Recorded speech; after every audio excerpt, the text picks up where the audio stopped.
Hey, what's up guys? Different camera angle means only one thing. Yes, this is the Q&A answer video, and that is why we're in this funny camera angle that you probably will never ever see again. I don't know. Usually the camera's either here or behind. So anyway, I have the questions that you guys asked me listed in front of me right now on my computer screen. And before I actually begin, I want to say a big thank you to all of you who submitted questions. Some of you actually gave me some really good questions, and I'm going to try to answer them to the best of my ability. Alright, and some of you actually asked the same questions, and some of you asked more than one question. So what I did was I actually broke every question up. I separated every question by user, and I listed them up all in a certain flow that I felt would be more conducive for this video. So if you don't see your question being answered, or the first part of your question being answered in a part of the video, please stay tuned. It probably will be answered as we go along in the video. Alright, so let's begin. Our first question, or the first bunch of questions, comes from PaperNinja370, and PaperNinja370 asks me, do you play a musical instrument? Yes, I do. I'm classically trained in the piano. I self-taught in the guitar, self-taught in the drums, and that's not very fantastic. But honestly, I have not touched an instrument or a traditional instrument in like years. The last time I actually played a tune on the piano was maybe, I think, 15 years ago or so. Because as you guys know, I've been into music. I mean I'm still into music, but I've been into DJing, and I've been into the aspect of music creation and composing. So if you were to consider a DJ controller or MIDI controller an instrument, then that would be the instrument that I'm playing right now. Alright, and then he also, or she also asks, I do not know if you're he or she, do I have any favorite bands? I used to have a favorite band, and that was Oasis. I thought that they were rather musical geniuses, and they made some really good tunes, but it's a shame that they're not around anymore. Before that I used to listen to Metallica, but ever since I got into dance, and that was in about the year 2000 or so, I've been listening to a lot more old school funk music, but the likes of like bands like the Gap Band, Daz Band, the Bar-Kays, Parliament Funkadelic, Earth, Wind and Fire, but right now I wouldn't say it's bands per se, because I like dubstep a lot, and I like glitch, I like hip hop, so I can't really say that they're bands, but they are artists anyway. So yeah, hope that answers your question. But next question, also by PaperNinja370, is do you have any pets? Well, right now, no. I used to have a dog. His name was Hunter. He was a Shih Tzu. But my family gave him away. My parents decided that we should give him away because at that point of time, there was nobody around to actually take care of Hunter, and it was kind of sad. But I mean, having a dog or a pet is actually a big responsibility, and me and my brother, we at school. My mom and dad were both working, so there was basically nobody at home to care for the dog, and that was not right, so we decided to give him away to a family that was able to show him more love. I do miss him though, and I believe that he's still alive. It's been many years, more than 10 actually, but I do believe that he still should be fine. If not, are you allergic? Is the last question. And no, I'm not allergic to dogs. I'm not allergic to cats, because my girlfriend has a pair of cats at home. And I'm not allergic to birds. Not allergic to monkeys and horses and elephants. Yeah, I mean, I haven't been in close proximity to any other kind of animal, I suppose. Wait, I'm not allergic to armadillos. Yeah, okay. Right, the next question comes from 3D Sam, and 3D Sam asks, Singaporean? Yes, I'm a Singaporean. 12345 Black 1 asks me, what is the general area you stay in? The general area that I stay in, I suppose that this question is directed to me being a Singaporean. I stay in the far east of Singapore. That's the most I will disclose to you guys. Shenanio 2010 asks me, what is my favorite parts of Singapore?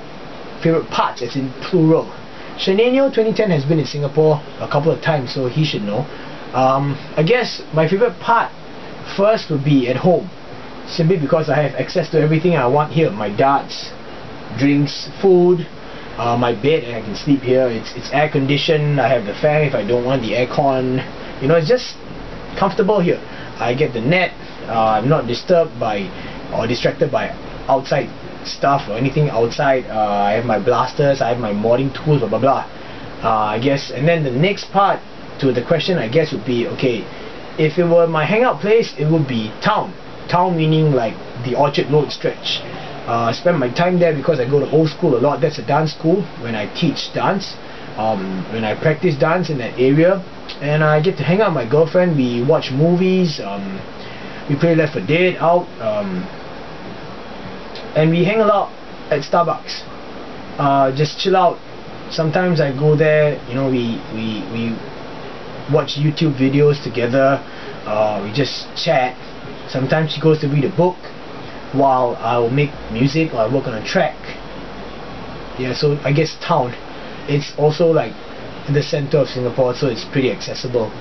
And if you would ask me where I would, you know, where I think is sort of like a little mini paradise or heaven in a sense, I would say Jalan Besar.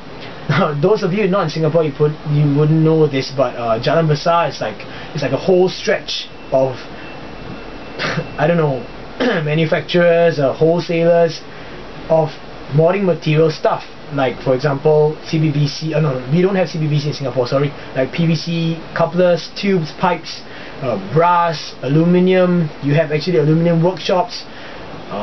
You know, springs, custom-made springs, gaskets, things like that. So yeah, those are, I guess, my favorite parts of Singapore. Excuse me. Okay, the next question is by Mike Hardy 87. Mike Hardy 87 asks me, what are your tips for first-time modders in Singapore? Alright, for first-time modders in Singapore, I would say please get on the Nerf SG forums and get to know the people there, get to know the regulars there, the nerfers there, and the modders there, because those are the people that you can actually interact with face-to-face easily, because Singapore is such a small place. I started, I started modding. The first person I actually spoke to or actually interacted with in terms of modding was Hanzo, and I still am very, very grateful for what he did with my deploy. The next tips, I suppose, not just targeted only for Singaporeans, but it's for everybody. Start small. Don't try and do a so-called godly mod or a very high level mod if you don't really know, you know, or you don't really understand the physics and the way Nerf blasters work. It's kind of like this: you have to crawl before you walk, and you have to know how to walk before you run, something like that. So start small, work on a small blaster like a Maverick or a Night Finder, and work your way up from there. Take your time and save up some money, invest in tools, invest in sensible tools though. I mean, if you're gonna just do like the casual mod, you don't need a scroll saw, you don't need, you know, a drill press, something like that. And the most important tip I could give to anybody, I would give to anybody, is please be patient. Patience is a virtue that you really need to have when we're talking about modding. I can't tell you how many times I've heard of people screwing their mods up because they were in a rush, or because they wanted to hurry up and get this done, or because they didn't want to, you know, they didn't want to wait for paint to dry, or for goop to dry, or for the adhesives to cure, and then basically all of your effort, all of your work goes to waste simply because of your haste. So please take your time and be patient. Alright. Okay, the next question is a very good question coming from Hovija. Sorry if I pronounce your name wrong, or your username wrong, Hovija or Hovia. So Hovia asks me, how do you think the laws in Singapore make nerfing there, as in here, different than other places, and how do people treat it differently? Okay, this is a very, very good question, like I said. Now, I'm pretty sure that you guys overseas have actually heard of, you know, people like SG Nerf actually saying, you know, customs giving us problems with import issues. You know, like we can't have metal kits from Orange Mod Works because it resembles too much like airsoft or BB guns or real firearm parts, things like that. I mean, obviously, if you're a nerfer, you know what it is. it's for a plastic toy. But alright, so chewing gum was banned in Singapore in the past. The ban has been lifted, but because it's been banned for so many years that it's not catching up here anymore, it's not part of the society anymore. And the reason why chewing gum was banned was because of some idiot who, well, that's another story for another time. Well, then airsoft is also banned. Airsoft and BB guns also banned. Well, I don't really know if this is true, but it seems plausible to me. In the past, and I can attest to that. In the past, there used to be BB guns in Singapore and air guns. Alright, I used to have some as a kid, and weapon replicas did not require you to have a license for them. I think an incident was when someone, I don't know if it was a kid or an adult, but that person actually used the BB gun or the airsoft gun to actually shoot at stray animals like cats and dogs and birds, and then the government caught that and decided to put a ban on it. The laws here are pretty strict. For example, no drug abuse. It's an instant death sentence for drug abuse. Rape, murder, you know, things like that, you don't get away with that. So yeah, because of this, it makes nerfing a little bit restricted, I suppose. Like even paintball in Singapore, you have to have specially designated areas where you can play paintball at, and it's very, very controlled. So I guess organizing Nerf wars is one thing, but you have to make sure that, you know, you take a lot of precaution when you organize a Nerf war. If you're doing it in an open area, try to alert the authorities, or try to alert the nearest community center or the nearest residents community club to let them know that, you know, you're organizing this thing for everybody to play. And you have to make sure that, you know, nobody brings dangerous blasters, overpowered blasters, nobody uses death darts or hot glue domes or anything that could hurt you. It has to be of a certain max cap of level.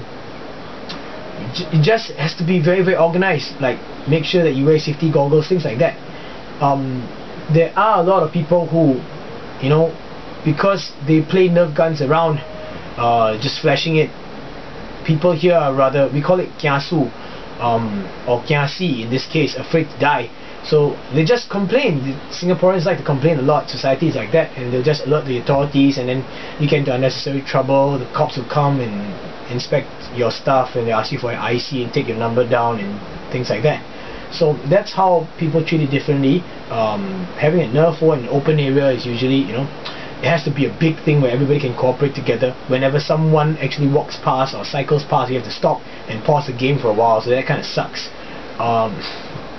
How do people treat it differently? I guess most of the veteran or the older generation of Nerfers, like SG Nerf, Six Shot, myself, we are rather, and even XCon, sorry, we are rather, I guess, particular about youngsters or kids who are like 13 or so having powerful blasters, because we don't want to, I guess, recurrence of what happened to airsoft. I mean, you put a powerful thing in a kid's hands and he's probably going to try something funny, like, oh, I think this is really strong, I'm going to try it, we'll shoot that bird, boom, and then the next thing you know, they'll get banned. And we don't want Nerf to be banned, because yeah, it's fun. I mean, we all can agree it's fun. I know that I do some crazy mods, but I don't bring them to wars, you see. And even in some of my videos, I actually share whether a mod is war worthy or not, because in Singapore there's no point in having a blaster that's so powerful that it gets banned at wars anyway, right? So yeah, hope that answers the question. Next question is also by Mike Hardy 87. Who are my favorite Nerfers on YouTube? Okay, YouTube, Itani, Make It Go, Kilo aka Poputachi, Coop 772, and the hero is, simply because of the way they make videos. It's clear, it's simple, and to the point where it's not boring. You can just watch the video and, you know, you just watch it from start to end. That's it. Some of them have a certain trait, the way they speak, the way they phrase the sentences, the way they describe things. It's pretty good, and they all have very clear explanation, very clear voices, the way they speak. It's just, yeah, those are my favorite. Okay. Shenanio 2010 asks me, who are the modders that I respect?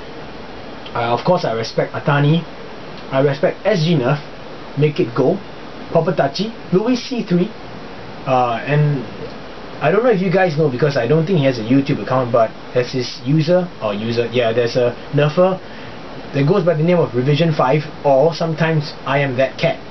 I think that he's a really very promising modder, and yeah, his stuff is really clean and very creative ideas. So all these modders that I've listed so far, I mean, I guess I purposely left Forsaken Angel 24 out because you know, you don't really hear much about him anymore, but he did push the limits of nerf, and he really is the epitome of what we call a true innovator. But I'm talking about like currently present SG Nerf, very innovative guy. Itani, because he's clean and he does some crazy paint jobs. Make It Go, I mean, Popatachi, Louis C3, I mean, I don't really have to say much about these guys, you know. They all have a very high level of modding standard. Alright, so the next question is again by Mike Hardy 87, and he asks me, how does Itani look like in person? I don't have a picture of Itani.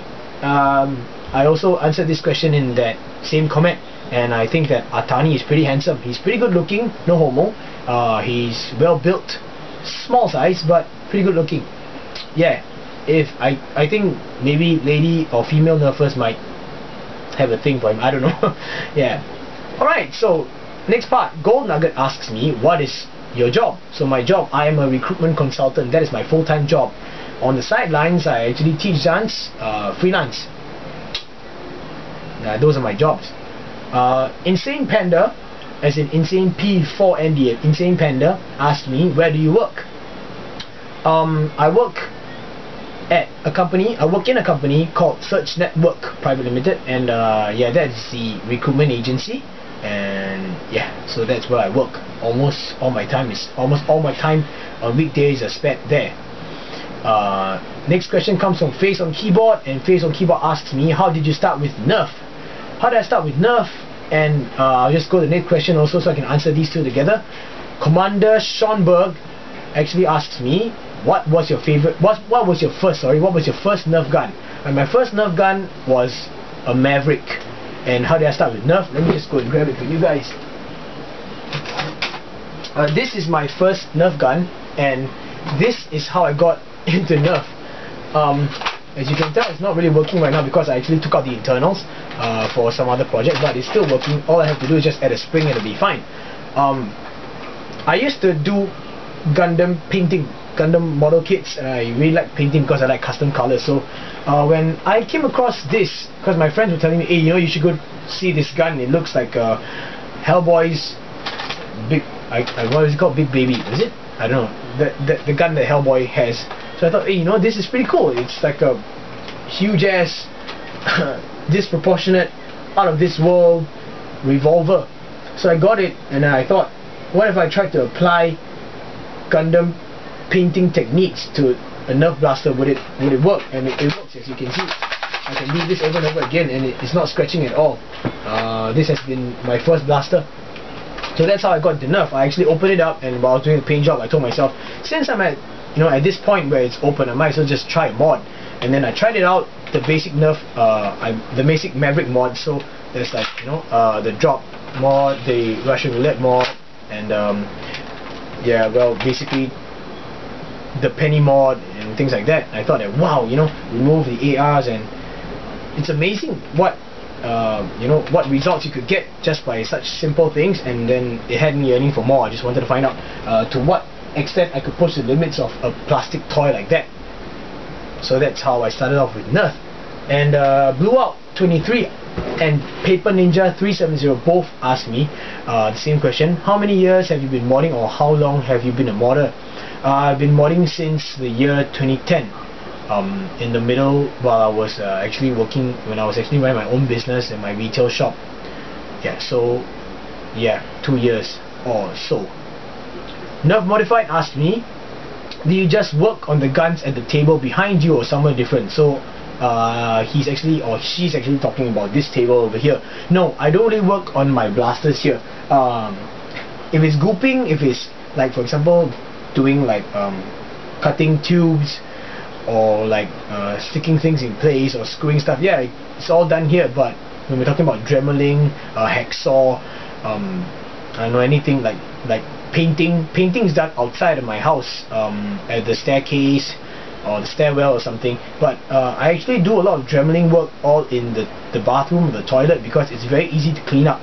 Okay, it's very hot, it's very humid. I don't really turn on a fan when I'm working because I don't want to, you know, all that sawdust and all that plastic bits to fly everywhere. But it gets the job done there, I guess. And because the tools I work with are all cordless, portable, so yeah, I work in the bathroom and then it's easy to clean up. Shenanio 2010 asked me what is my favorite model of Dremel tool. So I'm actually using, I don't really have a favorite. I'm actually using one that's been lasting me for these 1 year or so. It's a Dremel Mini Mic model 767. It's a small handheld Dremel that's powered by batteries, and I'm actually AA batteries, by the way, and I'm using analogue batteries because those things rock. Alright, next question comes from the Roboteer, and the Roboteer asks me, what is your favorite mod or homemade that you've seen on one of the forums, on YouTube, or at a war? My favorite mod so far is, hands down, to me, the Octashot by Make It Go. The reason being, at first it was a triple shot, and then it became a quad shot, and for someone to push the limits of that, to find a turret that could fit into that blaster, they could find a turret that had the same line up for the teeth on the gears of the rotating mech, and to have 8, and it all fits and looks like it's a stock blaster. That is really, really good, and I give Make It Go mad props for that. To date, it's still probably one of my favorite mods because it just looks so intimidating, and we all know the power of a quad shot when it's done well. So the same power, 8 shots, that's crazy. For homemades wise, first thing would be Merslin's L+L. It's like, I don't own one. I actually tried to contact Merslin, but he's been gone for like a couple of months. I actually wanted to contract Merslin for a pair of L+Ls, and I really think that his workmanship is really, really good. He makes some beautiful L+Ls. The next will be Louis C3's RevShot V3, the carbine one, and that is nice because his mag well is beautiful. It's a very simple system, but I'm just amazed that someone could replicate so-called a long shot in a homemade version. That is really nice. It looks very, very nice, very sleek, very smooth, and it's clip-fed. What more can you ask for, you know? Now the last one will be 3D BBQ's JSPB Dine 2012, the new one that he just posted, or she just posted. I mean, have you seen the girl in that picture? She's hot, but anyway, yeah, that blaster is like pure intimidation. You see 3 barrels, homemade air-powered blaster. Man, that's sick. There's no wars in Singapore that actually allow air-powered blasters, so I don't think I'll ever make one, but it would be nice to own one. Hint, hint. But yeah, anyway, those are my favorite mods or homemades. Blue Out 23 asks me how many guns, I guess blasters, do I own? Right now, currently, I would say about 40 odd. I have some there, here, behind me, in a bin over here, some on the outside, some at the back, and some not here, some another place.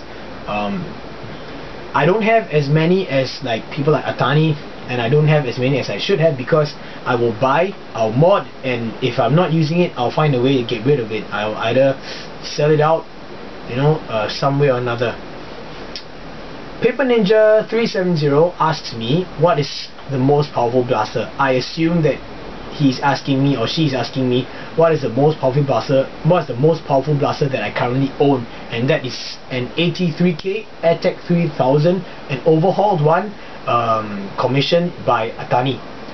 So I actually approached Itani to make an AT3K for me because first of all, I didn't have access to an AT3K.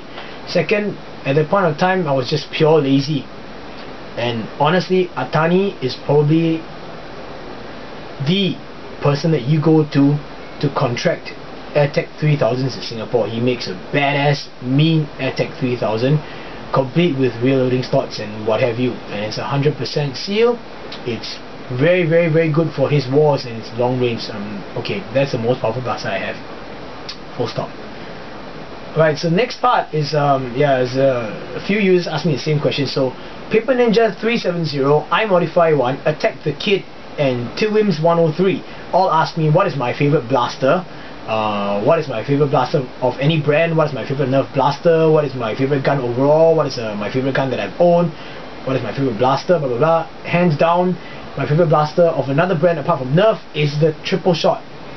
It's my favorite, and I'm trying to amass a collection of them, and I'm only lacking of one. So if you guys have any link to the ones that were being sold at Costa Rica, the ones by Leonard, the clear X, the really clear ones, if you have access, or if you know someone who actually is able to get the really clear, not the frosted clear ones, please let me know. I'm willing to put down some really good cash for those. I'm really looking for a new in-box version of those, please.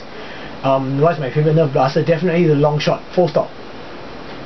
Attack the Kid and Ashlim762 asks me, what is the next blaster that you want? The next blaster that I want is the clear triple shot. Okay. Now seriously though, I'm actually waiting for the Elite line. I want to see the Retaliator. I'm a bit jealous of those nerfers online that actually have access to those, and I want to have the Pyragon because of the sick paint job. Those are the blasters that I actually want next. It's never ending, it's never gonna end, I tell you. Alright, the next question is asked by Tilwims 103 and Shenanio 2010, and they ask what type of blasters suit me well, springers or pneumatics. Springers versus air guns. Different situations. I still would choose springers over air guns because of the rate of fire. I like shotgun grips, I like shotgun priming, so just one fire, and I like to put it with hoppers. So yeah, but if we're talking about say a hot glue dome war or Itani's wars, then I would bring an air gun where everybody just tries to quote unquote, please do not hate me for saying this word, quote unquote snipe. We'll just aim and fire at each other from a far distance. So but I still prefer springers. Alright, Shenanio asked me, oh, that was a wow, scary thing. Okay, sorry, my phone. Shenanio 2010 asks me a bunch of questions. So the first question is brass versus CPVC versus PVC versus PETG. PETG first because it's light and it fits darts well. Second, CPVC because it provides very good barrel material for springer blasters. PVC is to me not acceptable as a barrel material. Brass because brass lasts because one, it's expensive, two, it gets easily warped out of shape if you don't take care of it, three, you have to keep cleaning it with Brasso, making it smooth on the inside. Next question is breechers versus speed loaders. I would choose speed loaders because I have access to speed loaders and because I suck at making breechers. Yeah, no, honestly it's because I just prefer to prime and pull out the barrel, flip it over and fire, as opposed to prime, open up the breech, put a dart inside, close the breech and fire. So this is just a personal preference. I guess anyone could get used to anything over a certain period of time, but that's just the way I am. I prefer speed loader. RSCBs versus hoppers versus inlines. Hoppers. I don't like having to dip my blaster in between each shot, so that knocks out RCBs and inlines.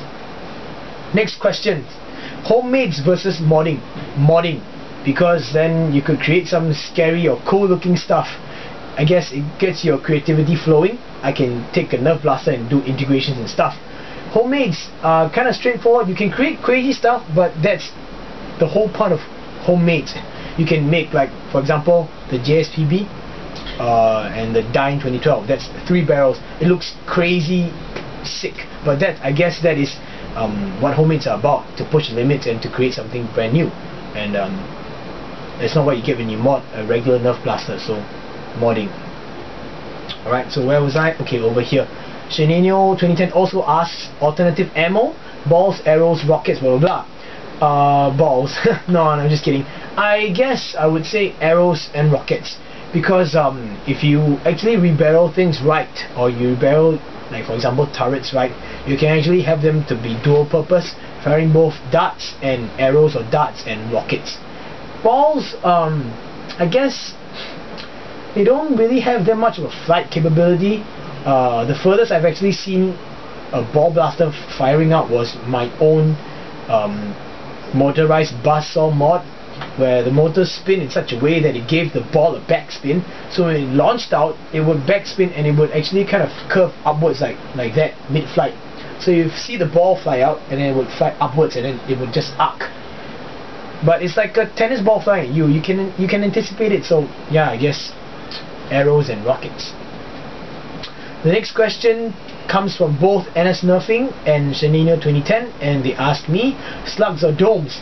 Slugs, because domes, to me, domes seem to break off a lot easier, and most of the time, most wars in Singapore don't allow hot glue domes, so that's the only reason.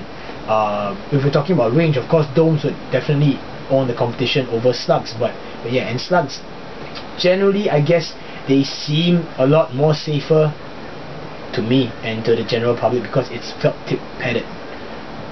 Right, next question comes from 3 people: Epic Ferrari Guy, The Spider Internet Show, and Awesome Nerfer 1999, and they asked me in this order: will you be doing a giveaway at 1,000 subscribers? Next question is, will you do a contest for them, meaning my fans or my supporters on YouTube, and any giveaway coming up? I've already hit 1,000 subscribers and I have not done a giveaway. Thank you for subscribing. I'm very grateful for all the support that I have from all of my viewers and all my subscribers. But I am not doing anything special for 1,000 subscribers. I will probably keep a giveaway or a giveaway or contest for something, I guess, a little more special. But yes, I will be doing a giveaway sometime soon, so stay tuned for that. But I guess it will be something more of a milestone, or something more, I guess, significant. I'm not saying that 1,000 subscribers is not significant, it is to me, but yeah, you know what I'm trying to say. I don't mean any disrespect to any of you. Thank you for your support. The next question comes from Atani. How long is your penis? Not as long as yours. The next question comes also from Atani. How big is your penis? Not as big as yours. Next. The next question comes from The Spider Internet Show and Awesome Nerfer 1999. Will you will you collect Nerf guns forever, or will you sell some of them to your fans, or are you planning to sell away any blasters for a cheap price? Cheap price depends on how much I actually bought the blasters for. Sometimes I might put them up on auction and I'll see what price it goes up to. Generally I sell my blasters at a pretty competitive rate, cheaper than most, and you can find most of my sales on the NerfSG forums, simply because it's a lot cheaper to sell it locally in Singapore as opposed to for you guys overseas, for me to ship out to you guys. Shipping in Singapore to overseas is a little bit steep because they go by actual weight, not really volumetric. So yeah. Alright, next question, and this is the last question for now. Nerf Modified asks me, will you be my friend? This is kind of subjective. The people I actually consider friends are people, I guess, that I have met or have communicated with quite a bit. Atani is a friend because we sometimes hang out. SG Nerf is a friend because we sometimes hang out. Hanzo is a friend because we sometimes hang out. NTS is you get my flow. People like Germ, Make It Go, we communicate a lot online, and I guess it's safe to say that they are friends in a sense, in a kind of sense, like pen pals. Right, it used to be like that, but now, with Facebook and with YouTube and what have you, adding friends are not really friends. They're kind of like superficial, I guess. I can't really say, for example, I can't really say that Shenanio 2010 is a friend, although he's been in Singapore. But maybe if he comes to Singapore and we meet up, then yeah, then he'll be a friend. So Nerf Modified, will I be a friend? I guess. Yeah. So anyway, that's all the questions I have for you guys, from you guys, for you guys, and I really hope that I answered most of the questions, and I really hope that I gave you a better insight to how I work over here. I know it's a lengthy video. Thank you for sitting all the way through. There is no checklist in this one, and before I go, the reason why I'm wearing this pair of glasses, there are no degrees. I don't need glasses, but I'm wearing it because my left eye is swollen. I think I'm having a sty, and it hurts, and the air conditioning is blowing, and I'm just blocking it out, and I don't want you guys to actually see that red lump, the sty in my eye, so that's why. So please bear with me. Alright, stay tuned for my next video. I have something very interesting for you guys to see. Actually, a couple of things sent in to me by another nerfer in Singapore, and definitely will be enticing for you guys, so stay tuned for that. And I will not ramble on anymore. I'll end the video now. Stay tuned for my next video. It should be coming up sometime midweek if nothing goes wrong. Thanks for watching, guys. Peace. Atani asks, question: what does it feel like to be Drax #1 fan?